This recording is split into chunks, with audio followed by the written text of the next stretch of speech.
Hello. Hey. Welcome back to ISBN-Depth, your local Seward County Public Library System podcast. Did that 5 times fast. Yes, that was a lot of words in a short amount of time. So today's July episode focuses on the dynamic duo, John and Hank Green. And if you don't know who that is, we're going to explain a little bit about them. They're authors, philanthropists, and internet personalities, which is interesting. They're slight spoiler. It's funny. So when you look at John's Wikipedia, he's got a couple listings. But under Hank's, he has TikToker as one of his occupations, which I was really tickled by. Yes. I think I picked this topic because we plan these topics months in advance. And I think I picked this when I was going through a big Hank and John Green TikTok phase. Yeah, they're very interesting, which I used to watch them a lot on YouTube, and then I think I'm sure they're still on YouTube, but they sort of made that transition to kind of in the younger generation, I think. So anyway, some housekeeping. So all of July, we're going to have our school fine wave drive. I think how to say that. So this month in July, bring 4 smaller items, so red pens, index cards, glue sticks, notebook paper, spiral notebooks. There's a list on the little forms at the circulation desk. Or 1 backpack, or 1 good calculator, and you'll have all your late fees forgiven. Now, remember that this is just late fees. It's not lost or damaged books. Those will have to be paid for. Correct. And also, just transitioning to, we have been doing Show Us Your Southern Grandma or Mama.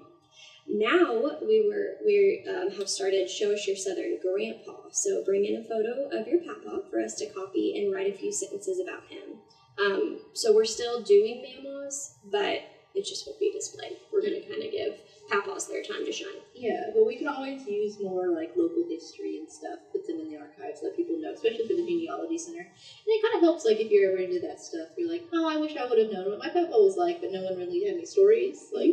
Yeah, it's a good way to kind of leave a little bit about who that person was, that they existed. So, Seymour has Seymour Summer Sounds. It was formerly, I think, Summer Sweets and Sounds, if you remember that from the other year. So the second session for live music is going to be July 12th at 7 p.m. at the Seymour branch. It shows casing the musical duo Lon Spurgeon and John Richardson, and the concert is free and open to the public. And the last session for 2024 will be in August. So, and just a reminder, we do have our summer feeding, and it continues throughout this month. The program is for children ages 2 through 18. So all you have to do is come on in. You don't have to eat them here now, which was a stipulation again last year.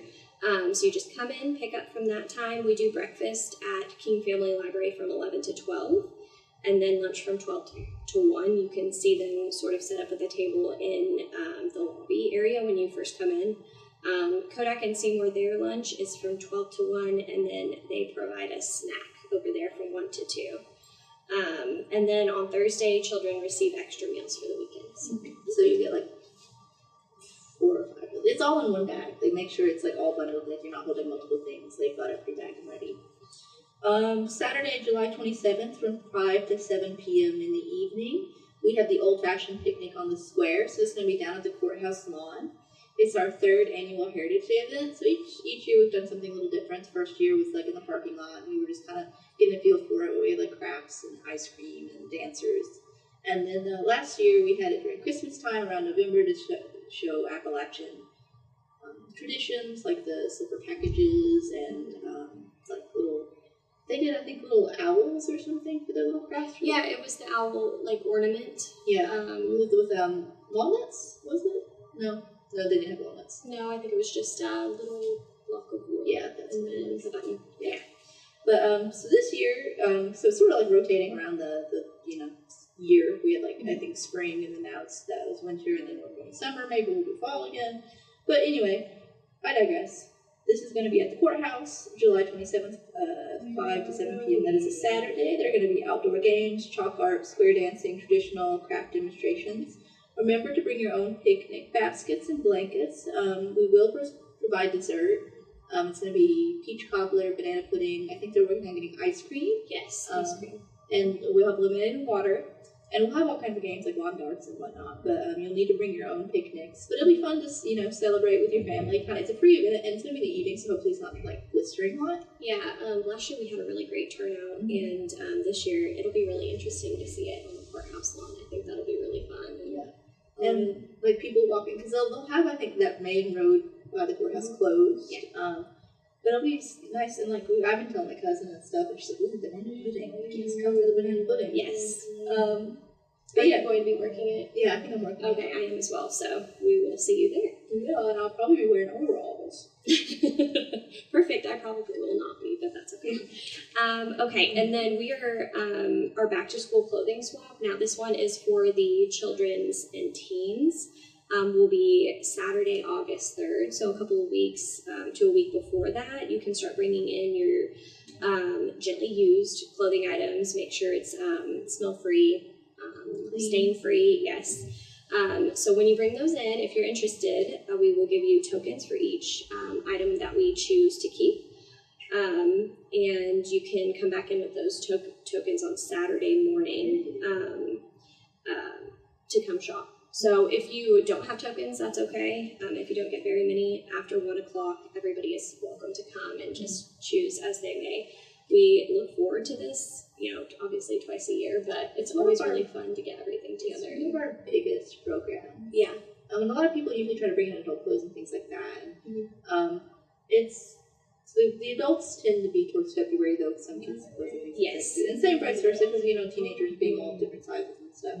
But yeah, it's one of our most popular events, and we always have clothes left over. They usually end up going to, Carm, but... Yeah. Well, in particular, this one is obviously focused on back to school. Mm-hmm. Not everyone can afford to go out and get brand new clothes, so this is brand new to them and obviously gently used, so... It's also good for the environment. Yeah, absolutely. It's getting a chance, you might want some new clothes, but you're like, I don't want to support fashion or whatever, so, swap some clothes, and you get some more life out of them. Like, I go to the thrift store, and I'll find, clothes that I've kept for years, and I'm like, I love this. Yeah, absolutely. And I didn't write this down, but do you want to speak to, we're still accepting summer reading blogs? Oh, yes. So through about the middle of July, we are still going to be accepting reading logs. So last year we ended at the end of June with our last program, but we're going to kind of extend it. We still have people that are coming in to register, so don't be shy. You can come in up until the last week if you want to register and turn in a log. And we will sort of, after mid-July, we are going to be drawing for prizes. So all of this is sort of culminated. We've had fantastic programs, and we're just really excited to kind of see it wrap up and everybody to kind of, feel good about their reading journey this summer. So I want to win the staff drawing. Susan beat me last. I think it was Susan. I think it was Susan. Susan beat me last year. Because it's a drawing. It's not like how many books you've read or anything. So there will be a prize this year where they count.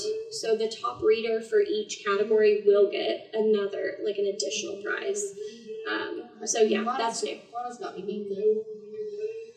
Because I'm in a reading slump, which brings us to our topic, which is John and Hank Green. Not saying they made a reading slump. I'm just trying to read one of their books during the reading slump. So I will caveat my opinions might be on a little bit of the negative side, just because I'm not in the mood. Do you have any tips for when you're in a reading slump, how to get out of it? Or? That's a good question. I feel like for me, it really just depends on. So I have sort of, it's hard for me to carve out time. So it has to be something that really draws me in. So I feel like once you find that book, then I can sort of get into it, the groove of it. It just depends. I don't know. So are you comfortable with the kids saying DNFing a book, which is do not finish a book? Do you frequently put the book in my hand and it doesn't it's not a big deal if you set it to the side? Yes.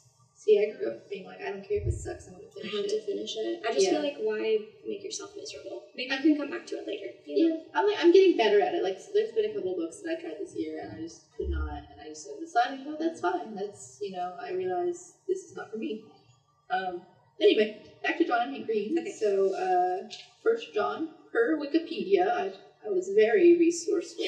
Like, me and Alexis know who these people are because we grew up with them, but it's kind of hard to nail down exactly who they are. Wikipedia's pretty good at, like, giving you the words for it. So, John Green is an author, blogger, and philanthropist, according to Wikipedia. He has sold over 50 million copies of his books, one of his most notable being The Fault in Our Stars. Yes. It's one of the best-selling books of all time. He's kind of, I wouldn't say revolutionary, the vibe for young adult fiction around that time. I think Fault in Our Stars came out, was it 2015? 2014? But he's been writing books since the year 2014. Yeah, he's been writing books since the like mid 2000s. That's when the movie came out. It came out like after, but because I know his second book, which is the book I ended up reading, came out in 2006. 2012. Yeah, 2012. So yeah, it was about.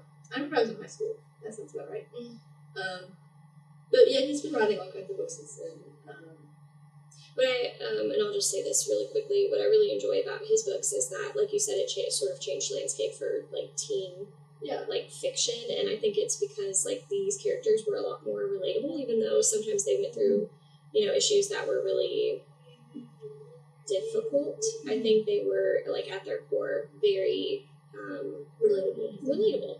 Yeah, like, reading this book, which was written in 2006, it didn't feel too terribly dated.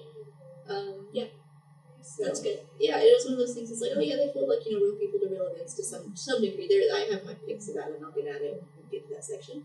But yeah, that's John. He's probably more to be an author. But yes. So I knew John before I knew Hank. I don't know if that was your journey. Yeah, because how I knew John was through his books. Hank kind of piggybacked off of that. Yes, yeah, I would say so too. So he is a YouTube blogger, author, entrepreneur, podcaster, producer, TikToker, and musician. So he has his hands in a lot of things.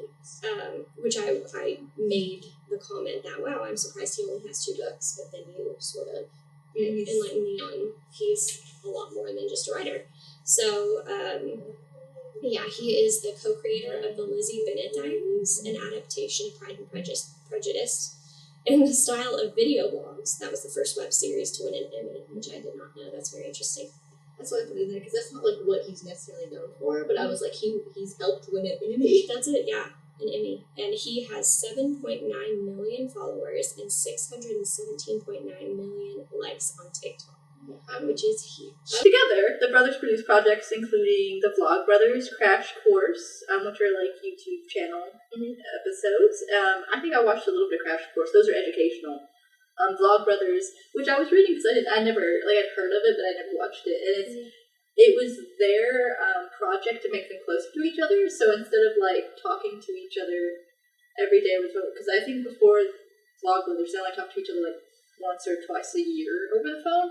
And so they wanted to be closer. So what they did is they would have these little short segments where they would tell about their day to their brother, but they would post them daily on YouTube. Oh, how interesting. Yeah, and that's how that got started. And then for a while, I think it went to maybe weekly and then it moved on. But it grew them closer, actually, because they would do those little videos for each other. Yeah, and you gotta think that's before FaceTime and stuff. Yeah, really, a thing. They run several charitable organizations: the Awesome Socks Club, the Awesome Coffee Club, and Project Awesome. Which that one's not a subscription. That one's so the Socks Club and the Coffee Club are a subscription, and they just recently did a soap one. And they're basically very sustainable. They don't turn a profit, and all the proceeds go to charity. They use for the socks ones. They pick specific indie artists and get their stuff out. Cool. Yeah, and so they don't turn a profit and get to themselves. It's just enough to keep the business going, and the rest goes to charities. And then Project Awesome is sort of like a telethon, where they for a day or two they have back-to-back videos and they talk about all these other charities and organizations they think are very interesting and help raise money overall for those. But yeah, they do a whole lot of stuff and a lot of it seems to be educational. And that's why I think what drew me to Hank's TikToks. Because a lot of people will post doom and gloom. There was something about one of the a volcano that was going to erupt or something, and he was like, "Look, this is the science behind it. You really don't have to worry about it," and other things like that. That's interesting. Yeah. It's just you watch and you tend to be in a good mood afterwards. Because people give you a bad jump scare, because that's what a lot of the media and headlines are. Like, jump scares, and he's like, actually, on a scientific twist of it, or people will be like, hey, I want to know why. I can't think of it. I'll ask weird science questions, and then they can answer them. Like, I think one of them was something about, like, if you had a clone of yourself and that clone had a baby, then, like... Just out of curiosity, do you know their, like, educational background? It's in PDF.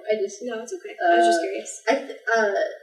Sean, I think, majored in English and religion. Okay. Because he was a chaplain for a time. Oh, interesting. Okay. And then, I don't remember names. I kind of skipped that part. Biochemistry and environmental studies. Ben says biochemistry and environmental studies, which makes sense because Hank has written a lot for environmental studies and things, and he's in scientific journals and whatnot. Mm-hmm. So, who's the smarter brother, Hank or John? Probably Hank. Probably Hank. But they're both very intelligent. You can read it in their writing. Oh, definitely. And they both fed off of each other. I think they're only a few years apart in age. Mm-hmm. So, anyway, do you want to talk about I know, because you read him, like, as a teenager. I did, yeah. So, I can't remember if I saw that there was going to be a movie, so I decided to pick that up, because that is very much in the vein of how I work. Mm-hmm. I really like to have, see the film adaptation of a book, because I like to be able to visualize these characters. Yeah. So, I don't know if I saw the movie first. I probably read the book first, so I really loved it. So basically, I can give you like a little backstory. So The Fault in Our Stars, for those who haven't read it, which is rare, I feel like a lot of people have read this book. So it's basically about a girl that has like a terminal illness. Actually, both of them do, the main characters. And without like giving too much away, they fall in love, and a lot of different things happen. They're sort of making... what's the word? Like, I don't know, trying to figure themselves out in this, like, sort of terminal illness world that I think is really interesting and unique, and the characters are really lovable, and they have, like, you gave me forever within the number of days. And, like... there's a lot of good lines. Yeah. I think of the meme that came from the movie. It's like, you put the killing thing in your mouth, but you don't let it kill you. That was a huge meme on, like, growing up. It was very, like, everybody, I felt like you said, everybody in high school read it, or middle school even, read it, and enjoyed it. Except for Sam. But funnily enough, I spoiled it for somebody, because someone had told me bits about it. I just happened to bring it up in a conversation, and my friend was like, oh, spoilers, I haven't read it. I was like, what, you've had the book for like 2 months. Like, have you not finished it? So, and I think you said you watched some Crash Course. I did, well, Vlogbrothers really was, where I don't, and like I said, it was all around the same time, so I assume maybe I read this. I read, not an abundance of Catherine's, but I read Looking for Alaska. Paper Towns and Looking for Alaska. So I read both of those, which Looking for Alaska they made into a TV show, and Paper Towns was a movie. So I also saw those and really enjoyed them.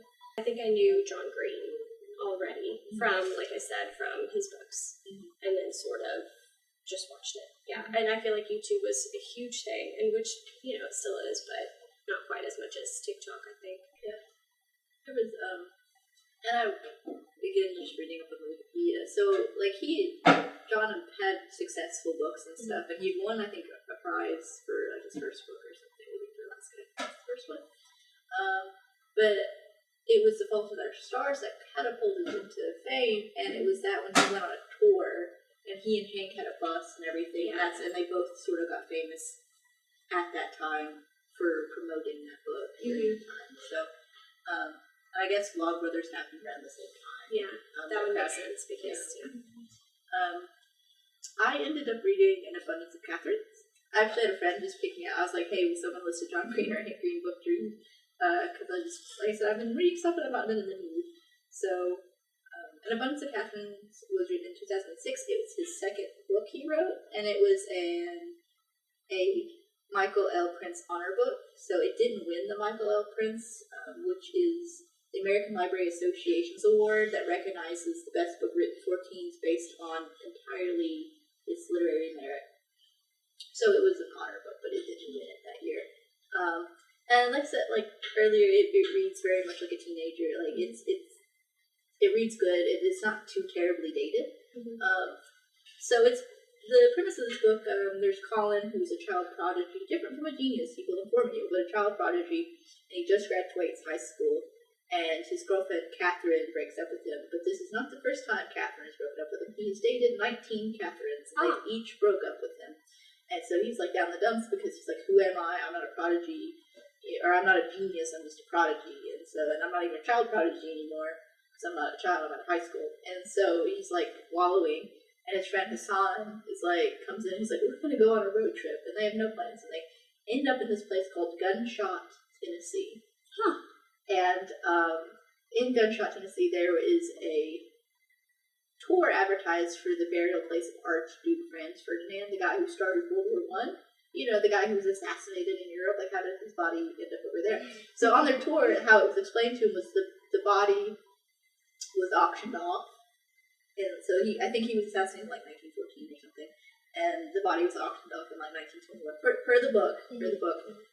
And they basically bought it for like the equivalent of like $35,000 and reburied it in Gunshot, Tennessee. But I was like, oh my god! And because he mixes so much real stuff in the book, like Paducah, Kentucky exists.